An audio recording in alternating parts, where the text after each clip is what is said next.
ఎక్కడ మొదలు పెట్టాం అన్నది ముఖ్యం కాదు, ఎక్కడికి చేరుకున్నాం అన్నదే ప్రధానం. పట్టుదల, కృషి, తెలివితేటలతో వ్యాపార రంగంలో ఉన్నత శిఖరాలకు చేరిన ఎందరో వ్యాపారవేత్తలు ఉన్నారు. అయితే నడకకు దూరం చేసిన విధికి తన విజయంతో గుణపాఠం చెప్పిన స్ఫూర్తిదాయక వ్యాపారవేత్త విశాల్ మెగా మార్ట్ వ్యవస్థాపకుడు రామచంద్ర అగర్వాల్. పట్టుదల ఉంటే వైకల్యం అడ్డురాదని ఏదైనా సాధించవచ్చు అని నిరూపించిన రామచంద్ర అగర్వాల్ గురించి ఇప్పుడు మనం తెలుసుకుందాం. పోలియో బాధితుడైన రామచంద్ర అగర్వాల్ తన వైకల్యానికి ఎప్పుడూ కుంగపోలేదు. తన కాళ్ల మీద తాను నిలబడాలన్న కసితో తెలిసినవారి వద్ద అప్పుచేసి విశాల్ రిటైల్ సంస్థను స్థాపించారు.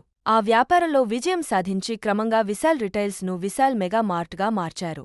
2008లో స్టాక్ మార్కెట్ పతనం కారణంగా ఆయన కంపెనీ విశాల్ మెగా మార్ట్ అప్పుల్లో కూరుకుపోయింది. కానీ రామచంద్ర ఆగపోలేదు.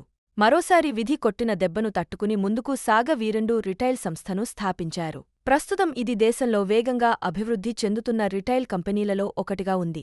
800 కోట్ల రూపాయలు టర్నోవర్ను నమోదు చేసింది. పట్టుదల ఉంటే వైకల్యం అడ్డుకాదని ఏదైనా సాధించవచ్చు అని నిరూపించిన రామచంద్ర అగర్వాల్ జీవిత చరిత్ర ఎందరికో ఆదర్శం.